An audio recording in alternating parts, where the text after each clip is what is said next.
السلام علیکم ورحمۃ اللہ وبرکاتہ۔ اعوذ باللہ من الشیطان الرجیم، بسم اللہ الرحمن الرحیم۔ رب اشرح لی صدری ویسر لی امری واحلل عقدۃ من لسانی یفقہوا قولی۔ رب یسر ولا تعسر وتمم بالخیر وبک نستعین یا فتاح یا فتاح یا فتاح ربی زدنی علما ربی زدنی علما ربی زدنی علما۔ الحمدللہ آج سے ہم سیرت واپس سے ریسٹارٹ کریں گے۔ تو شروعاتی ہمارا جو ٹاپک تھا وہ آلموسٹ ختم ہو چکا تھا، لیکن جسٹ ریفریشمنٹ کے لیے واپس سے سرسرا اس کو میں ایکسپلین کر دوں گی۔ ڈیٹیل ہسٹری میں ہم نہیں جائیں گے، جو اوپری چیزیں ضروری ہیں صرف اتنے میں بتاؤں گی، مطلب آپ صلی اللہ علیہ وسلم کی آمد سے پہلے والی ہسٹری کہ اسلام کس طریقے سے وجود میں آیا، یہ ساری چیزیں، پھر بت پرستی کس طریقے سے ہوئی، کون کون کعبۃ اللہ کا انچارج تھا، یہ سارا کچھ نا ان شارٹ آج ہم دیکھیں گے۔ پھر نیکسٹ جو ہے وہ سیرت ہماری پرٹیکولر آپ صلی اللہ علیہ وسلم کے بارے میں اگلے ہفتے سے شروع ہوگی۔ اوکے، تو سٹارٹ کرنے سے پہلے کچھ رولز ہیں، آپ ان کو تھوڑا سا دھیان سے سن لیجئے گا۔ پہلی چیز، 11:30 بجے میں لنک سینڈ کروں گی، تو آپ لوگوں کو 11:30 بجے ریڈی رہنا ہے۔ ریمائنڈر آپ کو ایک دن پہلے اور پھر صبح میں بھی آ جائے گا کہ 11:30 بجے آج کلاس ہے۔ اتنا تو میں سمجھ سکتی ہوں کہ کام کے مصروفیات میں کبھی کبھار ذہن سے چلا جاتا ہے کہ آج کلاس اٹینڈ کرنا ہے وغیرہ، تو میں ریمائنڈر دے دوں گی۔ جب میں 11:30 بجے لنک بھیجوں تو پلیز آپ 5 منٹ کے اندر جوائن ہو جانا، بیکاز اس چیز سے آپ کے انٹرسٹ کا پتہ چلتا ہے۔ اگر میں آپ کو بولوں کہ پلیز جوائن سون تو کیسا ہوتا ہے کہ میں انتظار کر رہی ہوں، آپ لوگوں کو انٹرسٹ نہیں ہے، ایسا مجھے لگتا ہے۔ تو کیا کرو، جلدی سے جلدی فری ہو کے فوراً جوائن ہو جاؤ، کیونکہ ایک طالب علم، اچھے طالب علم کی، اسٹوڈنٹ کی نشانی یہ ہوتی ہے کہ وہ کیوریس ہو کلاس کے لیے، پڑھانے والا کیوریس نہ ہو بلکہ جو پڑھنے والے ہیں وہ لوگ کیوریس ہو کہ یہ ہمیں پڑھانے والے ہیں اور ہمیں پڑھنا ہے، ہمیں کچھ سیکھنا ہے۔ آپ کے اندر وہ کیوریوسٹی پیدا کرو، وہ شوق پیدا کرو۔ جب تک آپ کے اندر وہ شوق پیدا نہیں ہوگا تب تک آپ انٹرسٹ سے نہیں جوائن ہو سکتے۔ دوسری چیز، بہت سارے ان کی کمپلینٹ ہوتی ہے کہ آپ فیس رکھ رہے ہو، دین کے کام میں فیس ہے، تو اس میں نے فیس نہیں رکھی۔ فیس رکھنے کی وجہ یہ ہوتی ہے کہ آپ کے اندر فکر ہوتی ہے کہ میرا پیسہ یہاں پہ لگا ہے تو مجھے فکر سے یہ چیز کرنا ہے، کیونکہ ہم پہلوں کے جیسے نہیں رہے۔ پہلے ایمان کا جذبہ ہوتا تھا، چلتے ہوئے بھی جاتے تھے دین حاصل کرنے کے لیے، لیکن ابھی کیسا ہے، ہمیں گھر بیٹھے آن لائن مل رہا ہے، فری مل رہا ہے، تو اس چیز کی قدر نہیں ہوتی۔ تو اپنے اندر قدر پیدا کرنے کے لیے اس لیے میں منیمم فیس رکھتی ہوں، ایسا نہیں کہ یہ کمائی کا ذریعہ ہے، بزنس کا ذریعہ ہے۔ تو یہ کلاس تو خیر فری ہے، تو فری ہے تو آپ لوگ پروف کر کے دکھاؤ کہ ہاں فری ہے تو بھی ہمیں دین کی قدر ہے۔ ایسا نہیں ہونا چاہیے کہ صرف ہم پے کریں گے تو ہی ہمیں قدر رہے گی، ہم پے نہیں کریں گے تو ہم جب مرضی جوائن ہوں گے، ہم اتنا انٹرسٹ نہیں لیں گے۔ تو میں نے یہ باقاعدہ مینشن کیا ہے اور بار بار بتایا ہے کہ جو سیریسلی سیکھنا چاہتے ہیں انہی کو اس گروپ میں جوائن ہونا ہے، سیریسلی، ٹائم پاس کے لیے نہیں، کیونکہ 250-300 کی کوانٹٹی ہو جاتی ہے لیکن جوائن ہوتے ہیں 10-15، مطلب اتنے لوگوں میں صرف 15 لوگوں کو انٹرسٹ ہے، یہ چیز سمجھ میں آتی ہے۔ تو میں نے علیحدہ ہی گروپ بنا دیا ہے۔ اب اس گروپ میں چینجز یہ رہیں گے کہ آپ لوگوں کو جو بھی آج کا ٹاپک ہوگا، جتنا ہم کور کریں گے، اس میں سے ایک 10-15 کویشچنس میں کوئز کی شکل میں، ملٹیپل چوائس رہے گا، میں آپ کو سینڈ کروں گی، وہ آپ کو سب نے اٹینڈ کرنا ہے۔ ایسا نہیں کہ آپ اٹینڈ کرو گے تو آپ کو پنشمنٹ ملے گی، رانگ کہا تو آپ کی انسلٹ ہوگی، ایسا کچھ نہیں۔ کوشش کرو، کوشش ضروری ہے، تو یہ آپ کا خود کا ریویژن ہوگا، اور اس کی وجہ سے آپ نے جو سنا ہے نا وہ آپ کے ذہن میں بیٹھا رہے گا، جائے گا نہیں۔ تو اس کے لیے کوئز کمپلسری سب کو اٹینڈ کرنا ہے، بھلے ہی آپ 1 مارک لو، آپ آؤٹ آف آؤٹ لو، یا پھر آپ سب رانگ کرو، لیکن اٹینڈ کرو، ٹھیک ہے؟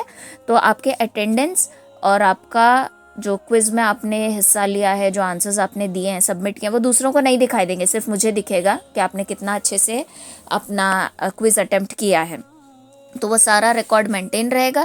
پھر ایٹ دا اینڈ جس نے سب سے ریگولر کلاسز اٹینڈ کیے، سب سے اچھا جس نے کوئز اٹینڈ کیا، اس کو پرائز رہے گا۔ وہ پرائز کیا رہے گا یہ بعد میں ڈکلیئر ہوگا، لیکن یہ میرا وعدہ ہے آپ لوگوں سے کہ کوئی بھی 3 لوگ سلیکٹ ہوں گے، اوکے؟ آپ سب میں سے کوئی 3 سلیکٹ ہوں گے، تو آپ پراپرلی کلاس اٹینڈ کرو، ٹائم پر رہو، اٹینٹیو رہو اور انٹرسٹ لے کر سنو۔ لاسٹ تھنگ، آپ صلی اللہ علیہ وسلم کی زندگی کو جاننا ہمارے لیے بہت ضروری ہے، کیونکہ آج کیسا ہے، ہم یوٹیوب کھولتے ہیں، کسی ایکٹر کی زندگی کے بارے میں ٹٹولنے کی بڑی کیوریاسٹی ہمیں ہوتی ہے کہ یہ کس کی بیوی ہے، اس کا بچہ کون ہے، اس کی کتنی بیویاں ہیں، اس کا ایکسٹرا میرٹل افیئر ہے کیا، یہ ساری چیزیں بڑی کیوریاسٹی ہمیں ہوتی ہے.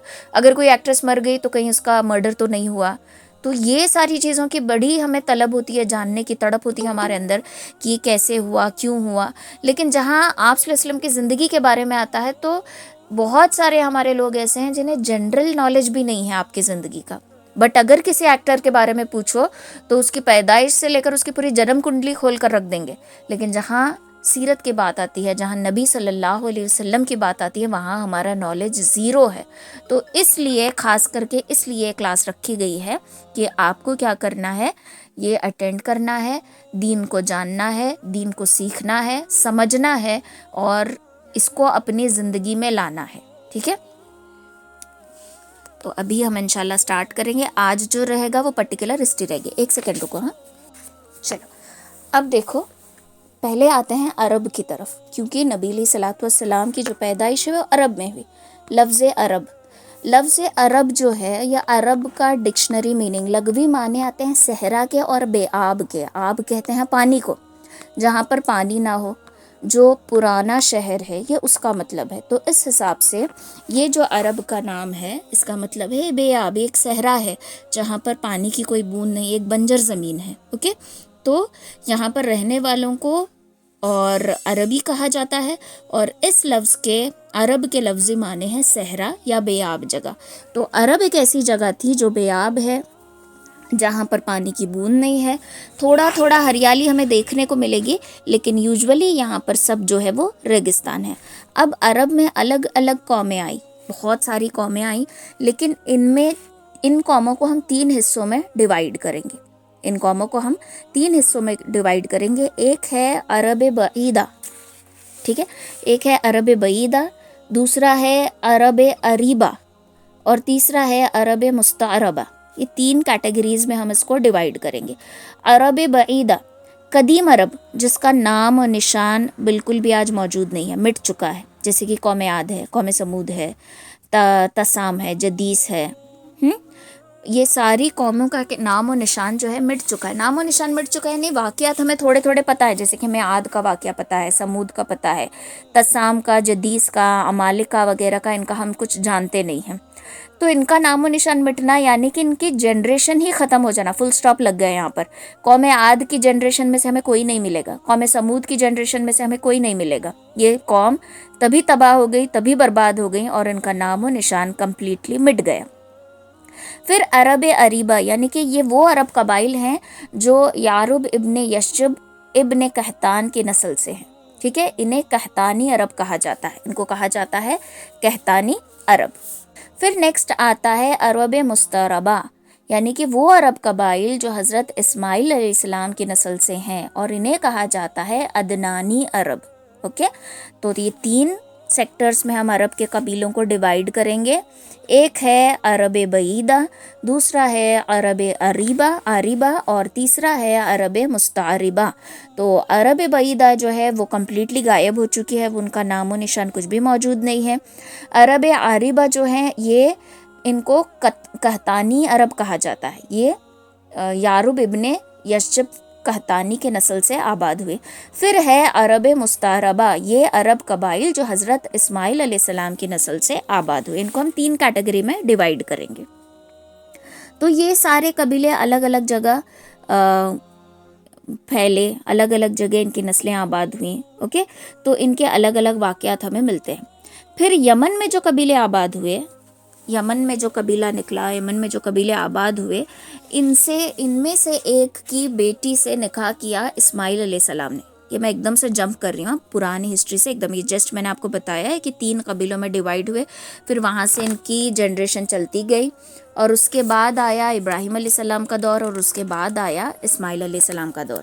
ابراہیم علیہ السلام کا واقعہ تو آپ کو پتہ ہی ہوگا کہ ابراہیم علیہ السلام نے بچپن ہی سے بت پرستی کے خلاف آواز اٹھائی، جوانی میں آواز اٹھائی، پھر ایک دن ایسا آیا کہ ان کے والد نے ان کو ان کے شہر اور سے نکال باہر کر دیا. پھر وہاں سے اللہ کے حکم سے ان کی دوسری بیوی ہاجرہ علیہ السلام کو مکہ میں آپ نے چھوڑا، جو ایک بنجر زمین تھی جہاں پر پانی کی ایک بوند نہیں تھی، ہریالی نہیں تھی، تو وہاں پر وہ رہیں. پھر یہ گئے شام کی طرف اپنی بیوی سارہ علیہ السلام کو لے کر. اوکے، تو یہاں پر جب ہاجرہ علیہ السلام اپنے بیٹے اسماعیل علیہ السلام کے ساتھ تھی، پھر زمزم کا پانی چشمہ جاری ہوا. اس کے بعد وہاں پر دھیرے دھیرے قبیلے آنے لگے، آبادی بڑھتی چلی گئی. یہ سارا سلسلہ چلتا گیا. پھر قربانی کا واقعہ آیا. پھر اسماعیل علیہ السلام جوان بھی ہو گئے. اب جو یمنی قبیلے تھے، یمنی قبیلے کی ایک لڑکی کے ساتھ اسماعیل علیہ السلام کا نکاح ہوا. ابراہیم علیہ السلام کی آزمائش جاری تھی، قربانی کا واقعہ ہے. پھر اسماعیل علیہ السلام کو چھوڑ کر چلے گئے. اب جب واپس آئے تو بہت تڑپ تھی بیٹے کو ملنے کی، کیونکہ یہ وہ بیٹا تھا جو بہت عرصے کے بعد ہوا تھا.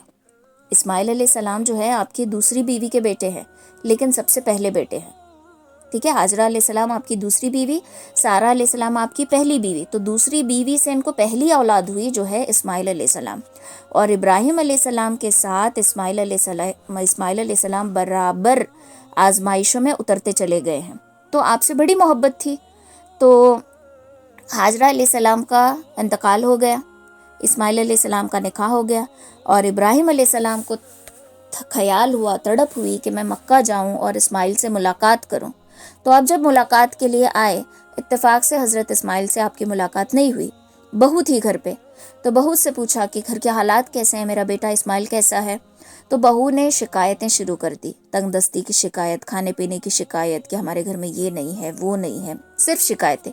شکر اور صبر نہیں کہا، شکر اور صبر کی کوئی بھی بات انہوں نے نہیں کی.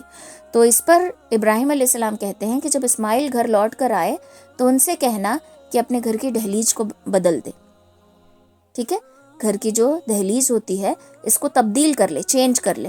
تو جیسے ہی اسماعیل علیہ السلام آئے اور انہوں نے یہ بات کہی کہ ایک شخص آئے تھے اور انہوں نے یہ کہا ہے کہ دہلیز بدل دو، تو فوراً اسماعیل علیہ السلام نے ان کو طلاق دے دی.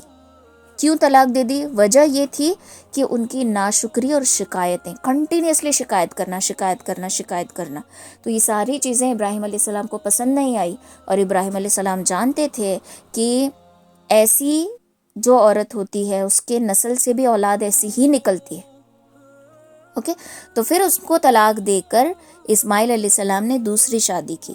اور دوسری جو شادی کی تھی وہ تھی جرہم قبیلے کے سردار کی بیٹی. جو سردار تھا ان کا نام تھا معزز ابن عمرو. ان کی بیٹی سے انہوں نے نکاح کی. تو ان کے اس دوسرے نکاح سے آپ کو 12 بیٹے ہوئے. ٹھیک ہے، آپ کی جو آبادی ہوئی یہاں سے، ان کو اللہ تعالیٰ کے کرم سے یہاں پر ان کو 12 بیٹے دیے گئے، اور ان 12 بیٹوں سے 12 قبیلے بنے. 12 بیٹے اور 12 قبیلے بنے، تو بہت سارے قبیلے آباد ہوئے. 12 بیٹے کون کون تھے؟ 12 بیٹے تھے نبایوت، قدر، ادابال، مبشام، مشما، دما، میچا، حدود، یتما، یتور، نافس، قدمان. تو بہت سارے قبیلے وہیں سٹاپ ہو گئے. کچھ قبیلے وجود میں آئے، کچھ قبیلے باقی رہے. تو ان میں سے ایک قبیلہ تھا قدر قبیلہ، یعنی ان کے جو بیٹے تھے قدر، ان سے یہ قبیلہ آباد ہوا. اور یہ قبیلہ پھیلا مکہ میں، پھیلا. پھر وہاں سے اور جنریشن چلتی گئی اور ان کے بیٹے یوں کرتے کرتے نا، بعض روایت میں آتا ہے کہ 21 جنریشن تھی، اور بعض میں آتا ہے کہ 40 پشتیں تھیں. ٹھیک ہے، تو یہ سلسلہ چلتا گیا. اور پھر آیا مدر، یہ انہی کے جنریشن میں سے ہے، اور ان میں سے پھر 2 قبیلے آئے، قیس اعلان ابن مدر اور الیاس ابن مدر. ٹھیک ہے، تو پھر اس جو دوسرا قبیلہ ہے الیاس ابن مدر، اس میں سے سلسلہ نکلا قریش کا. اوکے، تو یہ شارٹ ہسٹری ہے. تو رسول اللہ صلی اللہ علیہ وسلم نے ارشاد فرمایا کہ ابراہیم علیہ السلام کی اولاد میں سے اسماعیل علیہ السلام کو اللہ نے انتخاب فرمایا. پھر اسماعیل علیہ السلام کی اولاد میں سے کنانہ کو منتخب کیا، اور کنانہ کی نسل سے قریش کو چنا، اور قریش میں سے بنو ہاشم کو چنا، اور بنو ہاشم میں سے مجھے انتخاب کیا. یعنی یہ نسل یوں چلتے آئے. تو ان شارٹ اس حدیث میں یہ جو سارا ہم نے خلاصہ پڑھا، ان شارٹ میں نبی علیہ الصلوۃ والسلام نے فرمایا، دوبارہ میں ریپیٹ کرتی ہوں، کہ اللہ تعالیٰ نے ابراہیم علیہ السلام کے اولاد میں سے اسماعیل کا انتخاب فرمایا. پھر اسماعیل علیہ السلام کی اولاد میں سے کنانہ کو منتخب کیا اور کنانہ کی نسل سے قریش کو چنا، پھر قریش میں سے بنو ہاشم کا انتخاب کیا اور بنو ہاشم میں سے میرا انتخاب کیا۔ تو یہ اتنا لمبا سلسلہ تھا جس میں نبی علیہ الصلوۃ والسلام کو اللہ تعالیٰ نے چنا، اور یوں یہ عرب کا سلسلہ چلتا آیا، ٹھیک ہے۔ تو یہ قریش کا قبیلہ اس طریقے سے آباد ہوا۔ پھر یہاں سے ساری جو قریش کی تھی وہ آبادی ہونے لگی۔ قریش میں بھی الگ الگ چیزیں سب کو دی گئی تھی، الگ الگ ڈیوٹیز تھی، اور ان کی سب سے بڑی ڈیوٹی یہ تھی کعبۃ اللہ کی حفاظت کرنا، ٹھیک ہے۔ کعبۃ اللہ کی حفاظت کرنا، کعبۃ اللہ کی دیکھ ریکھ کرنا، کہ کعبۃ اللہ کے جو بھی ذمہ داریاں حاجی ہیں جو حج کو آتے ہیں ان سب کا خیال رکھنا۔ لیکن اس سے پہلے دیکھتے ہیں کہ یہ جو سلسلے چلتے آئے تو ان میں سے پھر 2 کزنس تھے، ایک تھے عبد المناف اور ایک تھے عبد الدار، ٹھیک ہے۔ ان کو الگ الگ ان کی رسپانسبلٹیز دی گئی۔ عبد المناف کا جب انتقال ہوا تو یہ ذمہ داری کعبۃ اللہ کی حاجیوں کو کھلانا، ان کی خدمت کرنا، ان کے رہنے کا، ان کا سب کچھ ذمہ داری اٹھانا، یہ کیا عبد المناف کے بعد ان کے بیٹے ہاشم ابن عبد المناف، ٹھیک ہے۔ تو یہ جو تھے یہ بہت ہی نیک انسان تھے، اور ان کا جو اصل نام تھا وہ عمرو تھا، ان کا اصل نام عمرو تھا۔ لیکن چونکہ یہ حاجیوں کی خدمت کیا کرتے تھے اور روٹیاں توڑ کر ان کو دیا کرتے تھے، مطلب جب فاقہ ہوتا تھا، جب غریبی تھی، لوگوں کے پاس کھانا نہیں ہوتا تھا، لیکن پھر بھی لوگ حج کے لیے آتے تھے، تو اس وقت عمرو کیا کرتے تھے، روٹیوں کے ٹکڑے اور شوربے تقسیم کرتے تھے، تو اس کے لیے ان کا نام پڑا ہاشم، ٹھیک ہے۔ تو یہ جو ہاشم ابن عبد مناف تھے یہ بہت ہی دھیان سے اپنے سارے کام کو انجام دیتے تھے، بہت ہی پابندی کے ساتھ اپنی ساری ذمہ داریاں نبھاتے تھے۔ تو یہ ایک دن گئے سفر کے لیے شام کی طرف، پھر وہاں سے پہنچے مدینہ، تو مدینہ میں انہوں نے نکاح کیا سلمہ بنت عمرو سے، ٹھیک ہے۔ سلمہ بنت عمرو جو بنو نجار کے قبیلے سے تھی، یہ ایک ایسی خاتون تھی جو بہت ہی نیک، بہت ہی بزنس مائنڈڈ وومن تھی، اور بہت ہی پابندی کے ساتھ، ایمانداری کے ساتھ، عقل مندی کے ساتھ اپنا تجارتی جو قافلہ ہوتا تھا، بزنس ہوتا تھا، اس کو بہت ہی اچھے سے یہ ہینڈل کرتی تھی۔ یہ دیکھ کر ہاشم جو ہے ان سے امپریس ہوئے اور ان سے نکاح کر لیا۔ اب ان سے ان کو بیٹا، یہ جب حمل سے تھی تو ہاشم وہاں سے واپس پھر شام کی طرف روانہ ہوئے اور وہیں پر بیمار ہوئے اور ان کا انتقال ہو گیا۔ اب سلمہ جو ہے یہاں پر پریگننٹ تھی، اور ان کو ایک لڑکا ہوا، ٹھیک ہے۔ اور یہ لڑکا جو تھا بچپن ہی سے اس کے کچھ بال سر کے سفید تھے، نیچرلی اس کے بال کیا تھے، سفید تھے، اور سفید ہونے کی وجہ سے انہوں نے اس کا نام رکھا شیبہ۔ شیبہ کہتے ہیں وہ شخص جس کے بال سفید ہوں، تو اس کا نام رکھا شیبہ۔ اب یہ جو شیبہ تھے بہت ہی ان کا ہنر تھا، ان کے پاس ہوشیار تھے، انٹیلیجنٹ تھے، ہر ایک کام عقل مندی اور حکمت کے ساتھ کیا کرتے تھے، اور تیر اندازی میں بہت ماہر تھے، تیر چلانے میں۔ تو ایک مرتبہ جب یہ تیر چلا رہے تھے، تیر کا کام کر رہے تھے، تو وہاں پر مطلب مکہ سے گیا تھا۔ مطلب جو ہے یہ ہاشم کے بھائی ہیں، ٹھیک ہے۔ ہاشم ابن عبد مناف اور مطلب عبد مناف یہ دونوں بھائی ہیں۔ تو مطلب جو ہے وہ مدینہ گیا تھا کسی کام سے، اور اس نے دیکھا کہ ایک چھوٹا سا بچہ اتنا اچھا تیر اندازی کر رہا ہے اور اتنا بہترین اس کا وار ہے کہ ایک بھی نشانہ اس کا نہیں چوک رہا۔ تو مطلب نے کیا انکوائری کی کہ بچہ کون ہے، پھر پتہ چلا کہ ان کے بھائی ہاشم کا ہی بیٹا ہے۔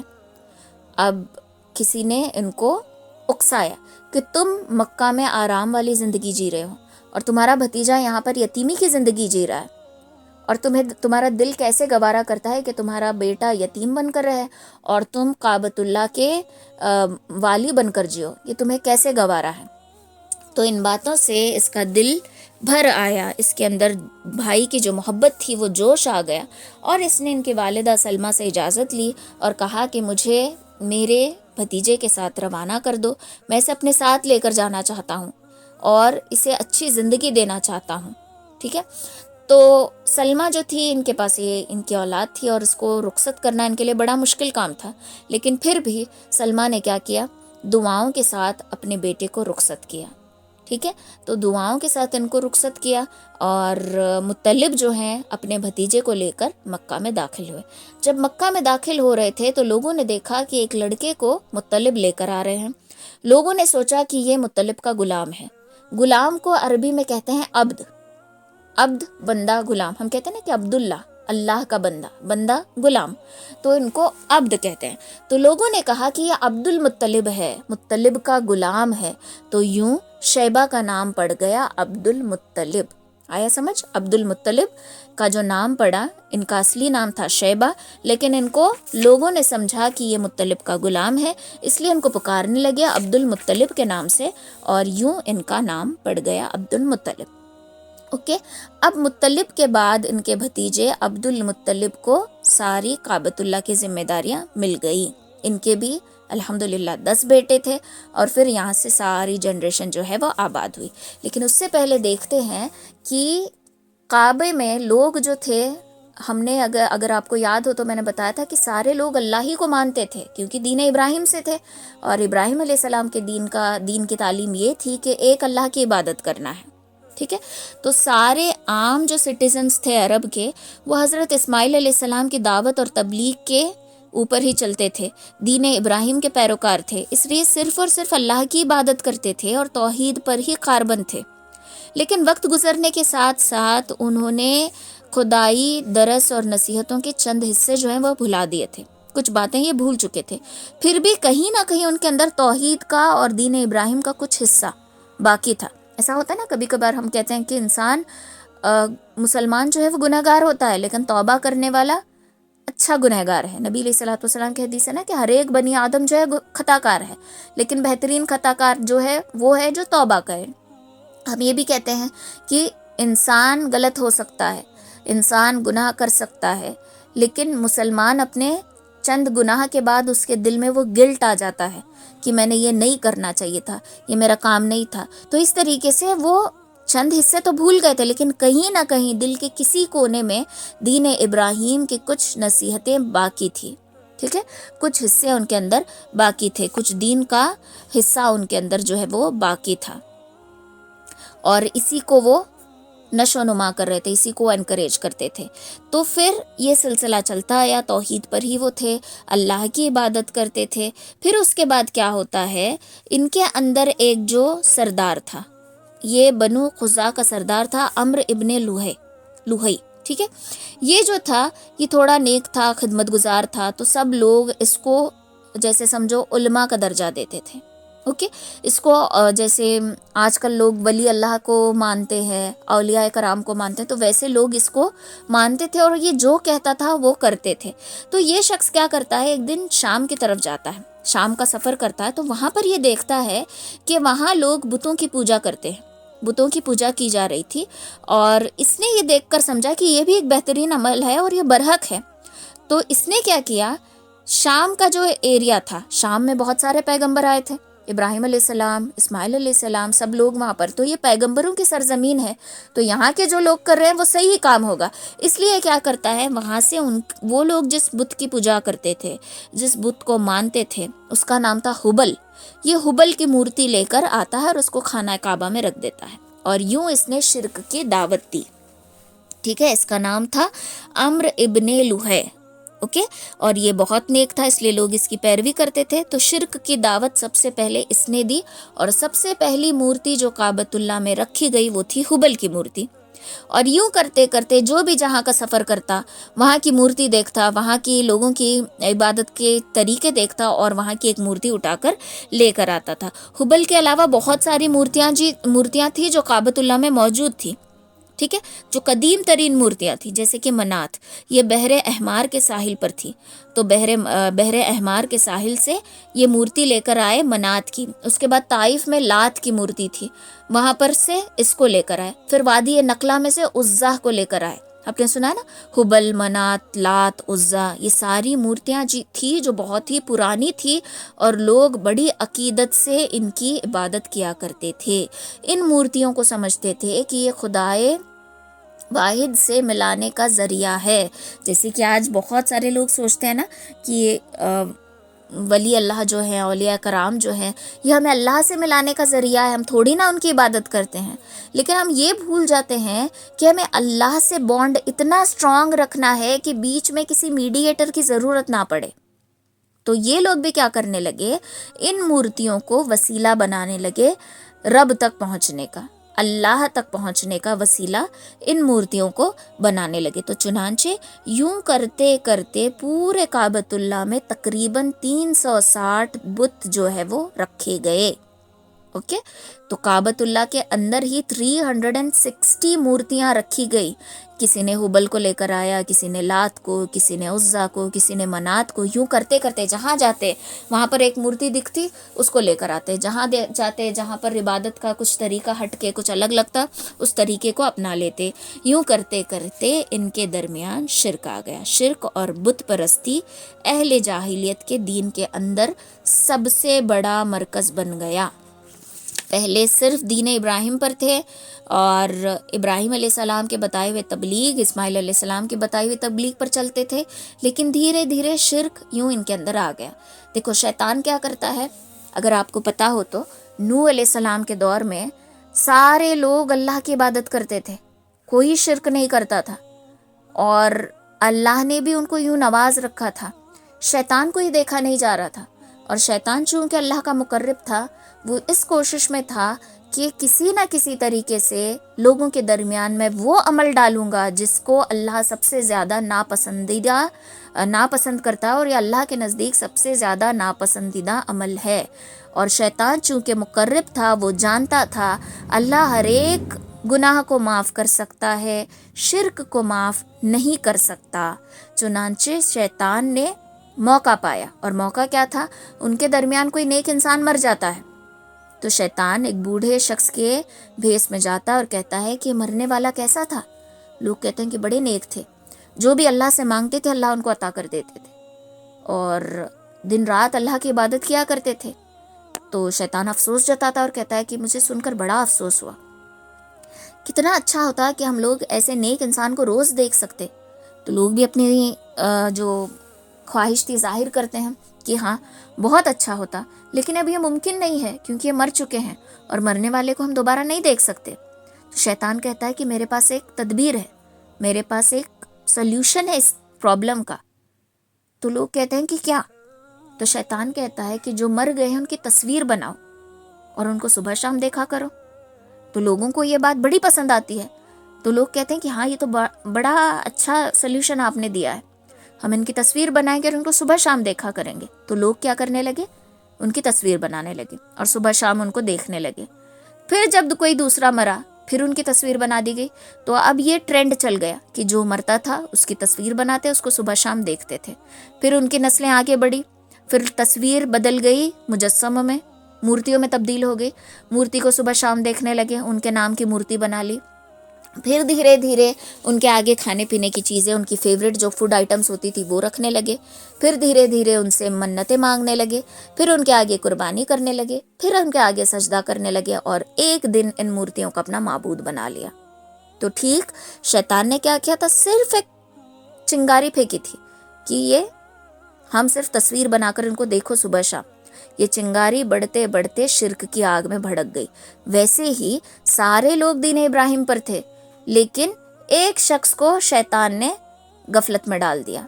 غفلت میں کس طریقے سے لوگ ان کی پیروکاری کرتے تھے، لوگ ان کو نیک سمجھتے تھے، اب ان کو یقین تھا کہ میں جو بولوں گا لوگ کریں گے، تو شیطان نے اسی شخص کو اٹیک کیا کہ یہ شخص جس کی پیروکاری یہ لوگ کرتے ہیں، اس کی ہاں میں ہاں ملاتے ہیں، تو میں اسی پر حملہ کروں گا، اور اس کے دل میں یہ بات ڈال دی کہ یہ جو چیز ہے، یہ جو لوگ مورتی کی عبادت کر رہے ہیں، یہ شام کی زمین پر ہے، شام ملک میں بہت سارے پیغمبر ہیں، پیغمبروں کی زمین ہے، تو جہاں یہاں پر یہ کام کیا جا رہا ہے تو یہ واقعی نیکی کا کام ہے، یوں اس کے دل میں ڈالا۔ اور پھر دھیرے دھیرے ہوتے ہوتے 1 2 3 4 کرتے کرتے 300 بت جو ہے خانہ کعبہ میں رکھے گئے، اور لوگ ان کی بھی زیارت کیا کرتے تھے۔ اب دیکھو دور جہالت میں مشرکین کیا کیا کرتے تھے، بتوں کے پاس بیٹھ کر مجاور بن کر بیٹھتے تھے، ٹھیک ہے، مجاور بننا، وہاں پر بیٹھنا اور ان سے پناہ مانگنا، زور زور سے ان کو پکارنا، ان کو حاجت روا، ان کو مشکل کشا کہہ کر ان سے فریاد لگانا، ریکویسٹ کرنا، التجا کرنا، یہ ساری چیزیں کر کے ان سے یہ آخر میں یہ کہتے تھے کہ پلیز ہماری سفارش اللہ تک لے کر جاؤ، ہماری یہ سفارش اللہ تک پہنچا دو، میرا یہ مسئلہ ہے، میرا یہ کام اٹک گیا ہے، میری یہ سفارش ہے، اے میرے کرتا دھرتا، اے میری حاجت روا، اے میرے مشکل کشا، میری یہ سفارش جو ہے اللہ تک پہنچا دو. ٹھیک ہے، یہ چیزیں کرنے لگے. پھر اس کے بعد بتوں کا حج اور طواف بھی کیا جاتا تھا، جیسے کعبۃ اللہ کا حج اور طواف کیا جا رہا ہے، ساتھ ساتھ بتوں کا بھی حج اور طواف کیا جاتا تھا، ان کے آگے سجدہ کرنے لگے. بتوں کے لیے نذرانے اور قربانیاں پیش کرتے تھے، بتوں کے لیے نذرانہ دینا، ان کے لیے قربانی کرنا، قربانی کے جانوروں کو ان کے سامنے ذبح کرنا اور اس کے جانور کے خون سے اس بت کو نہلانا، یہ بڑا مضبوط عمل مانا جاتا تھا، بہت ہی پاورفل عمل اس کو یہ سمجھتے تھے. پھر اس کے بعد بتوں سے تقرب کا ایک طریقہ ان کا یہ بھی تھا کہ اپنے جو کھانے پینے کی چیزیں تھی، مطلب سمجھو اب میں نے بریانی بنائی ہوئی ہے، ٹھیک ہے، میرے گھر میں 5 ممبرس ہیں، میں بناؤں گی 6 ممبر کا کھانا اور 1 ممبر کا کھانا میں پہنچا دوں گی بت کے لیے، اور یہ سوچوں گی کہ یہ مجھے میرے اس بت سے قریب کر رہا ہے. تو یہ ساری چیزیں کیا کرتے تھے، جیسے فاتحہ دلاتے ہیں، ہے نا، کچھ کھانا سائیڈ میں رکھ دیتے ہیں اور اس پر فاتحہ پڑھے جاتے ہیں، یہ ساری چیزیں وہ لوگ کیا کرتے تھے کہ کھانا نکال کر سائیڈ میں رکھ دینا، کچھ بھی چیز ہو، کھانے کی چیز ہو، پھل ہو، کچھ بھی کیوں نہ ہو، یہ ان سے قریب ہونے کے لیے، مورتیوں سے قریب ہونے کے لیے، بتوں سے قریب ہونے کے لیے یہ عمل کیا کرتے تھے. ٹھیک ہے. پھر جانوروں کو ذبح کرنا، دودھ دینے والے جانور کو ذبح کرنا، بچے دینے والے جانور کو ذبح کرنا، یہ بہت ہی مقدس عمل سمجھا کرتے تھے. ٹھیک ہے، یہ ساری چیزیں یہ وہاں پر کیا کرتے تھے، ان سے منتیں مانگنا اور زمزم سے ان مورتیوں کو نہلانا، ساری چیزیں، یہ ایک طبقہ تھا. پھر دوسری چیزیں فالگیری کرنا، فال کھولنا، نجومی، جادو کرنا، بدشگونی کو ماننا، بدشگونی جیسے آنکھ پھڑپڑا رہی ہے کچھ برا ہوگا، لیفٹ آئی پھڑپڑا رہی ہے جھگڑا ہوگا، رائٹ آئی پھڑپڑا رہی ہے کچھ اچھا ہوگا، گھر کے سامنے کوا پکار رہا ہے گھر میں کوئی مہمان آئے گا، بلی منہ صاف کر رہی ہے گھر میں کوئی مہمان آنے والا ہے، ایسے ہماری ہوتی ہے نا یہ ساری چیزیں. پھر گرہن لگ گیا ہے، پریگننٹ اگر عورت ہے تو کچھ کٹنگ چاپنگ نہ کرے، بچے کے ساتھ یہ ہوتا ہے، یہ ساری چیزیں.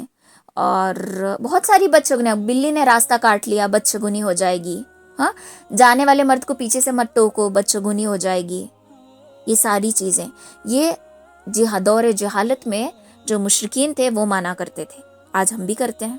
تو دیکھو کتنے چیزیں ملتی جلتی ہیں، جو لوگ دور جہالت میں کرتے تھے وہ چیزیں آج ہم بھی کہیں نہ کہیں کرتے ہیں. اوکے، تو ان ساری چیزوں کو اگر ہم کر رہے ہیں تو ہم انہی کو فالو کریں، ان چیزوں سے بچنا چاہیے.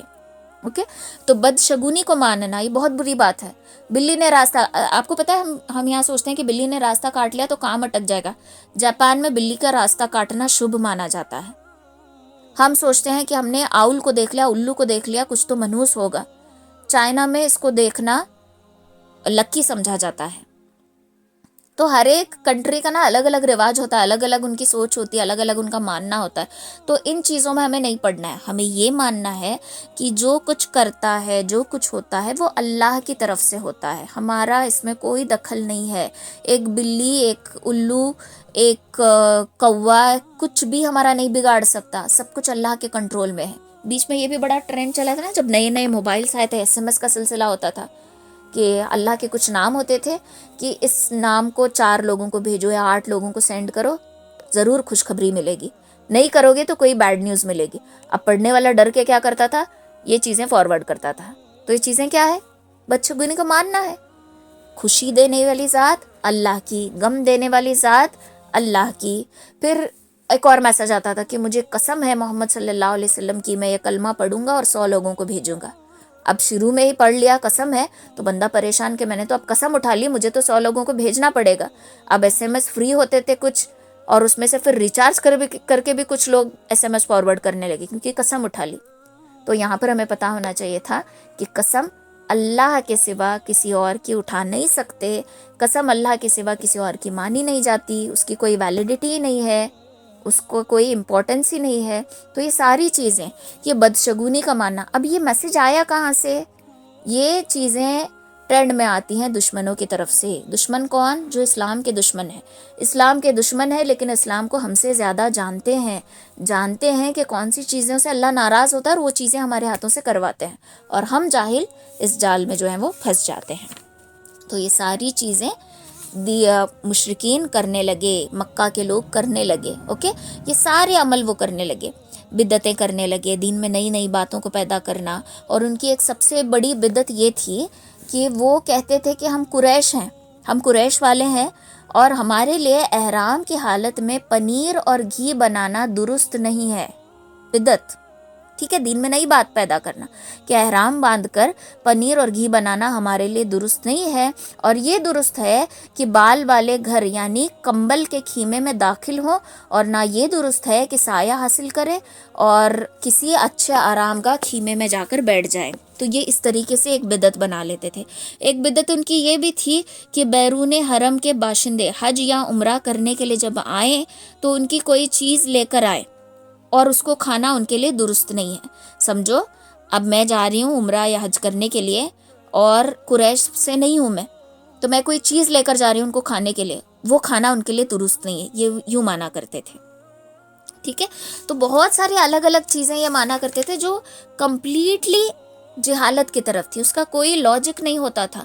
ایسی الگ الگ باتیں وہ کرتے تھے، الگ الگ چیزیں وہ کرتے تھے، اور الگ الگ چیزوں کا ہی عقیدہ انہوں نے بنا کر رکھا تھا. دیکھو، سارے کے سارے بیچارے تھے دین ابراہیم پر، لیکن ایک شرک کی چنگاری پڑنے کی وجہ سے جہالت کی آگ کیوں بھڑکنے لگی، کس طریقے سے جہالت بھڑکنے لگی، اور سب کے سب جاہل ہو گئے، اور دیکھتے دیکھتے سب کے سب جو ہے وہ جہالت میں آ گئے، شرک میں مبتلا ہو گئے. ٹھیک ہے، تو یہ ساری چیزیں عرب میں دیکھنے کو ملی تھی. یہ تب کا سلسلہ ہے جب دور جہالت تھا. اب جب عبد المطلب آئے، یہ خانہ کعبہ کے والی بنے، یہ ان کا بھی عقیدہ یہی تھا کہ وسیلہ بنانا، کہ یہ وسیلہ ہے رب کی طرف پہنچانے کے لیے. تو جب یہ چیزیں ہوئی، جو مطلب ہے ان کا انتقال ہو گیا. ان کے انتقال کے بعد عبد المطلب جو ہیں وہ انچارج میں ہوئے. انہوں نے چارج لیا کعبۃ اللہ کا، اور انہوں نے کعبۃ اللہ کی ذمہ داری بڑے اچھے سے نبھائی، بہت ہی اچھے سے انہوں نے نبھائی. اب جب یہ کعبہ کے ذمہ دار بنے تو ان کے انڈر دو باتیں بہت مشہور ہیں. ایک تو انہوں نے زمزم کا کنواں ڈھونڈ نکالا. زمزم کا کنواں کہیں چھپ گیا تھا، ڈہ گیا تھا. اوکے، تو اس کو ڈھونڈ رہے تھے، کیونکہ زمزم کا کنواں کھونے کی وجہ سے جب حاجی آتے تھے نا، تو یہ لوگ کیا کرتے تھے، بڑے بڑے ہاؤس بناتے تھے. جیسے مسجد میں ہاؤس ہوتا ہے نا، ویسے بڑے بڑے ہاؤس بنا کر باہر سے پانی لا کر بیچارے پانی بھرتے تھے حاجیوں کے لیے. قریش والوں کی ایک بڑی خوبی تھی. کیا خوبی؟ کہ خدمت گزار بہت تھے اور مہمان نوازی ایک دم اول درجے کی کرتے تھے. تو سوچو، حاجیوں کے لیے مشکیزوں میں پانی بھر کے ہاؤس میں بھرنا کوئی آسان بات ہے یہ، لیکن یہ کرتے تھے حاجیوں کے لیے. پھر ایک پانی کا یہ ایسا بناتے تھے جس میں خشمش اور کھجور ڈالتے تھے تاکہ پانی جو ہے میٹھا ہو جائے، اور یہ پینے سے باڈی میں ٹھنڈک ہوتی تھی. تو یہ پانی الگ، یہ ساری چیزیں کرتے تھے. یہ کرنے کی نوبت کیوں آ رہی تھی؟ کیونکہ زمزم کا کنواں کہیں چھپ گیا تھا، مطلب کہیں ڈہ گیا تھا اور مل نہیں رہا تھا.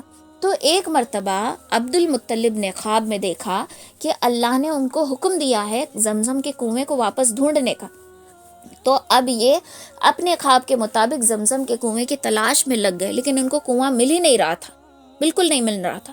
پھر انہوں نے منت مانگی کہ اگر میرا کنواں اگر مل جاتا ہے، اگر مجھے زمزم کا کنواں مل جاتا ہے تو میرے 10 بیٹے ہیں، میں 10 بیٹوں میں سے کسی ایک کو اللہ کی راہ میں قربان کر دوں گا، میں اس کو ذبح کر دوں گا اللہ کے لیے.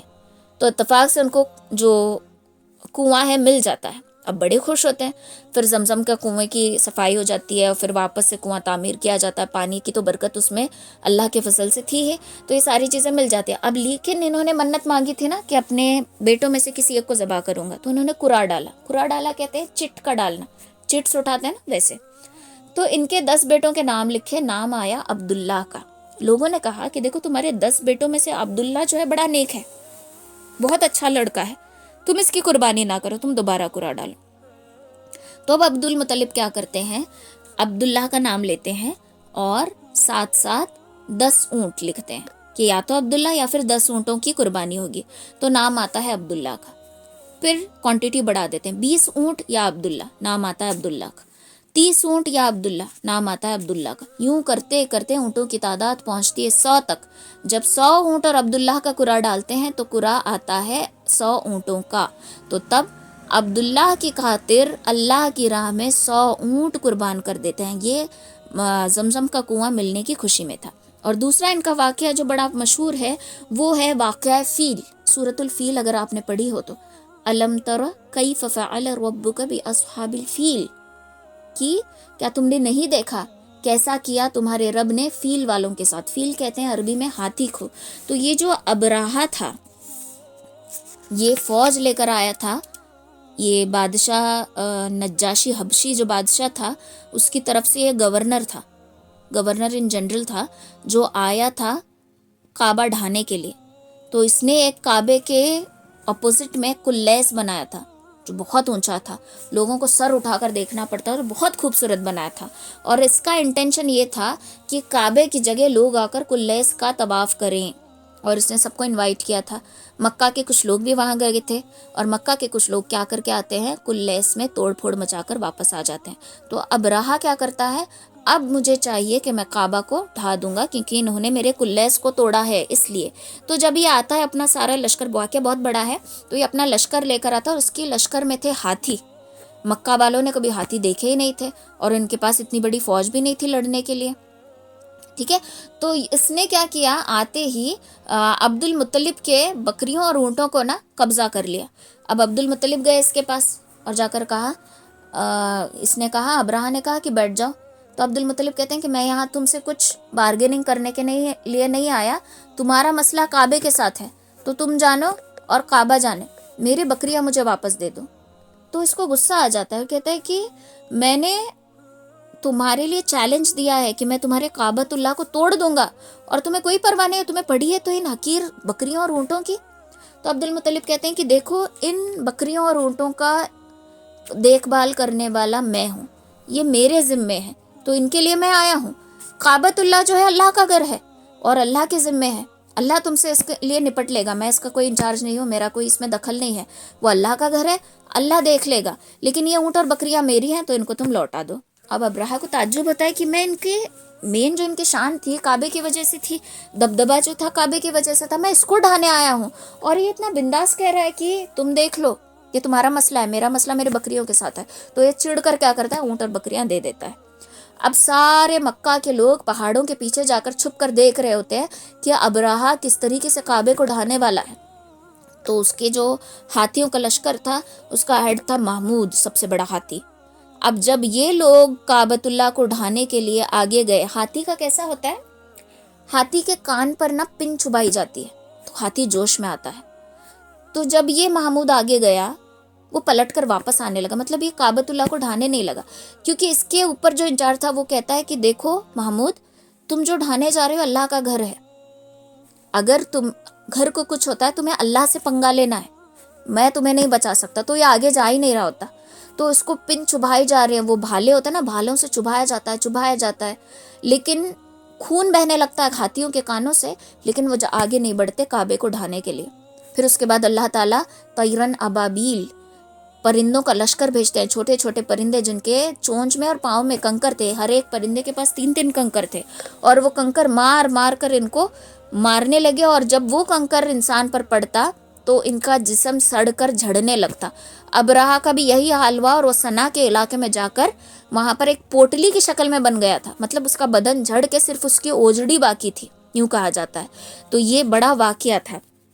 تو اللہ کے گھر کی حفاظت اللہ نے کر لی، کس طریقے سے، چھوٹی چھوٹی چڑیوں کو بھیجا، ان کا لشکر بھیجا جو ہاتھیوں کو شکست پہنچا بیٹھے، تو ہاتھیوں کو شکست پہنچا دی، ہاتھیاں مر گئی۔ تو یہ 2 واقعات جو ہے عبد المطلب کی زندگی کے بڑے اہم واقعات ہیں۔ پھر یہاں سے یہ ان کے بیٹے عبداللہ جو تھے بہت ہی نیک تھے اور بہت زیادہ فرما بردار تھے، اب ان کو لے کر گئے مدینہ کی طرف۔ اب ان کے نکاح کی عمر ہو چکی تھی، اور ہر کوئی چاہتا تھا کہ میری بیٹی کا نکاح عبداللہ سے ہو، کیونکہ ان کے چہرے پر نور الگ تھا، ان کی عقل مندی الگ تھی، ان کی حکمت الگ تھی، بہت ہی زیادہ فرما بردار بچے تھے. تو عبداللہ کو لے کر ایک دن مدینہ گئے. مدینہ جاتے وقت راستے میں ایک عورت سے ملاقات ہوئی جس کا نام تھا فاطمہ. فاطمہ عبداللہ کو دیکھ کر حیران ہو جاتی ہے. ان کی پیشانی پر وہ الگ ہی نور تھا، اور اس نور کو دیکھ کر خود ویڈنگ پرپوزل رکھتی ہیں عبداللہ کے لیے. کہتی ہیں کہ میں تم سے نکاح کرنا چاہتی ہوں. تو عبداللہ کہتے ہیں کہ میں وہی کام کرتا ہوں جو میرے والد کہتے ہیں، میں اپنے والد کے اجازت کے بغیر کوئی کام نہیں کرتا. تو والد کو فاطمہ پسند نہیں تھی. پھر یہ آگے جاتے ہیں. تو جب جاتے ہیں تو وہاں پر ان کی ملاقات ہوتی ہے آمنہ سے. کس کی ملاقات؟ عبد المطلب کی. اور یہ پسند کرتے ہیں اپنے بیٹے عبداللہ کے لیے بی بی آمنہ کو. تو اس وقت تقریباً بی بی آمنہ جو ہے 16 سال کی تھی، اور حضرت عبداللہ جو ہے وہ 18 سال کے تھے. مطلب دونوں میں 1.5-2 سال کا فرق تھا. پھر دونوں کا نکاح ہو جاتا ہے اور واپس آ جاتے ہیں. ٹھیک ہے، تینوں لوگ. اب جب یہ جوانی کی عمر تھی، پہلا نکاح تھا، اور ایک محبت ہوتی ہے نا، ایک اٹیچمنٹ ہوتی ہے دونوں کی. ایسے میں بی بی آمنہ جو ہے وہ حاملہ ہو گئی، پریگننٹ تھی. اور تب ہی کیا ہوتا ہے، شام کی تجارت کے لیے عبداللہ کو جانا پڑتا ہے. تو عبداللہ اپنی بیوی سے وعدہ کر کے جاتے ہیں کہ بی بی آمنہ، تم جس طریقے سے ہنسی خوشی ہو، میں چاہتا ہوں کہ جب میں سفر کر کے واپس آؤں تو تم اسی طریقے سے سج سنور کر دروازے پر کھڑی میرا استقبال کرنا. تو بی بی آمنہ بھی وعدہ کر لیتی ہیں کہ ٹھیک ہے، میں آپ کا ایسے استقبال کروں گی. امید سے تھی، اور شوہر اب جا رہا ہے سفر کے لیے. اب یہ جو سفر ہوتا تھا ہمارے سفروں کی طرح نہیں ہوتا تھا، 6 مہینے لگ جاتے تھے. اب وقت گزرتا ہے، بی بی آمنہ امید سے بھی ہیں، پریگننٹ بھی ہیں، اور ان کو عبداللہ کا انتظار بھی ہے. تو قافلے کے لوٹنے کا وقت ہو جاتا ہے. تو انہوں نے اپنے شوہر سے وعدہ کیا تھا نا کہ میں آپ یوں ہی سج سنور کر مسکراتے ہوئے میرا استقبال کرنا. تو یہ دروازے کے آڑ میں کھڑی رہتی ہیں. قافلہ واپس آ رہا ہے، ہر گھر کا دروازہ بج رہا ہے، لیکن ان کے گھر کا دروازہ نہیں بجا. مایوس ہو گئی، پریشان ہو گئی. پھر عبد المطلب جا کر انکوائری کرتے ہیں کہ عبداللہ کیوں نہیں آیا. تو قافلے والے کہتے ہیں کہ عبداللہ راستے میں بیمار ہو گئے تھے، اور یہ اپنے سسرال مدینہ میں رک گئے ہیں اور بیمار ہیں. تو عبد المطلب جاتے ہیں بیٹے کو لینے کے لیے، لیکن جب تک جاتے ہیں تب تک ان کا انتقال ہو چکا ہوتا ہے، اور ان کو دفن بھی کیا جاتا ہے. ٹھیک ہے، ان کا انتقال بھی ہو گیا اور ان کو دفن بھی کیا گیا. پھر جب واپس لوٹتے ہیں تو خالی ہاتھ لوٹتے ہیں. بی بی آمنہ بیچاری سج سنور کر شوہر کے انتظار میں. آپ امیجن کر سکتے ہیں کہ ایک لڑکی جس کی ابھی ابھی شادی ہوئی ہے، جو کچھ تھوڑا سا وقت اپنے شوہر کے ساتھ بتائی ہے، اور امید سے بھی ہے، اور آگے اور زندگی گزارنے کی تڑپ اس کے اندر ہے، اور ایسے میں اس کو پتہ چل جائے کہ اس کا شوہر کا انتقال ہو گیا، تو اس کے دل پہ کیا گزرتی ہوگی. آج جب کسی ایسے مرد سے نکاح ہوتا ہے جو ملٹری میں ہے، یا پھر جو بارڈر پہ ڈیوٹی پر ہے، یا پھر جو باہر ملک میں رہتا ہے، 15 دن کی لیو پر آتا ہے، نکاح کرتا ہے، 15 دن کے بعد 1 سال کی دوری اس کو برداشت کرنی ہوتی ہے. بیوی یہ برداشت نہیں کر پاتی، وہ مایوس ہو جاتی ہے. بہتر یہ ہے کہ اپنی بیوی کو اپنے ساتھ ہی لے کر جائیں، یہاں چھوڑ کر نہ جائیں، کیونکہ یہ زندگی سکون والی زندگی نہیں ہوتی. لیکن پھر بھی بہت سارے لوگ مجبوری میں چیز کرتے ہیں، تو وہ جو بیوی کے دل پہ گزرتی ہے وہ بیوی ہی جانتی ہے. لیکن یہاں کا مسئلہ کیا تھا، واپس لوٹنے کی امید ہی نہیں تھی، کیونکہ عبداللہ اب اللہ کو پیارے ہو چکے تھے. تو ذرا سوچو کہ بی بی آمنہ کے دل پہ کیسی قیامت گزری ہوگی. ٹھیک ہے، تو بی بی آمنہ کہتی ہیں کہ جب میں امید سے تھی، اور جب میں راستوں پہ چلتی تھی، تو ایک بادل کا ٹکڑا ہمیشہ میرے سر پہ سایہ کیے ہوئے رہتا تھا. ہمیشہ مجھے کبھی دھوپ کا احساس نہیں ہوا. جب میں تھوکتی تھی تو میرے تھوک سے مشک کی خوشبو آتی تھی. جب میں کنویں سے پانی لینے کے لیے جاتی تھی تو پانی آٹومیٹکلی اوپر آ جاتا تھا. لڑکیاں کہتی تھی کہ آمنہ آپ کھڑی رہے، ہمیں پانی بھرنے میں آسانی ہوتی ہے. جب میں سائیڈ سے چلتی تھی جہاں پر درخت ہوتے تھے، تو درخت کی ٹہنیاں جھک جاتی تھی، یوں لگتا تھا میرا استقبال کر رہی ہیں. تو مجھے محسوس ہوتا تھا کہ کہیں نہ کہیں جو بچہ میرے پیٹ میں ہے، جو میرے کوکھ میں پل رہا ہے، وہ بچہ بہت ہی مقدس ہے، بابرکت ہے. کچھ تو خاص بات ہے میرے پیٹ میں پلنے والے بچے کے اندر، کچھ تو خاص بات ہے، ورنہ یوں ہی نہیں پانی اوپر آتا، یوں ہی نہیں میرے تھوک سے خوشبو آتی، یوں ہی نہیں بادل مجھ پہ سہارا کرتا، یوں ہی نہیں ٹہنیاں جھک جاتی. تو یہ بہت ہی ہٹ کے بات تھی جو میں نے محسوس کی. بی بی آمنہ رضی اللہ تعالیٰ عنہ یہ بھی کہتی ہیں کہ میں نے اپنے پریگننسی کے دوران، جب میں امید سے تھی، جب میں حمل سے تھی، میں نے وہ ساری تکلیفیں محسوس ہی نہیں کی جو ایک عام عورت محسوس کرتی ہے. جی کا متلانا، الٹی ہونا، چکر آنا، سر بھاری ہونا، کچھ کھانے کا دل کرنا، کچھ نہ کھانے کا دل کرے تو وامٹ ہو جانا، یہ ساری چیزیں میں نے محسوس ہی نہیں کی. میری جو دن تھے، میرے حمل کے جو دن تھے وہ بہت ہی سکون والے دن تھے. میرے دل کو راحت تھی. میرے اوپر غموں کا پہاڑ ٹوٹا تھا، لیکن پھر بھی میرے دل کو کہیں نہ کہیں ایک تسلی تھی. ٹھیک ہے، تو یہ ساری چیزیں، عجیب و غریب چیزیں آپ نے محسوس کی. اوکے، تو اس کے بعد نیکسٹ ہم دیکھیں گے کہ کس طریقے سے اس بچے کی ولادت ہوتی ہے. یہ بچہ کون تھا، بچے کے دنیا میں آنے سے پہلے کیا کیا چیزیں دیکھنے کو ملی، کیا کیا چیزیں محسوس کی تھی انہوں نے، اور پوری دنیا نے کیا کیا محسوس کیا تھا. انشاءاللہ یہ ہم اگلی کلاس میں دیکھیں گے. اگلی کلاس ویڈنسڈے کے دن رکھوں گی. یوں تو سیٹرڈے ہی رہے گا کیونکہ یہ ہمارا ریویژن ہو چکا ہے نا، تو اس کے لیے جلدی جلدی ختم کر کے پھر نیا سٹارٹ کریں گے. تو ویڈنسڈے کے دن صبح 11:30 بجے پھر سے کلاس رہے گی، تو آپ لوگ جوائن ہو جانا.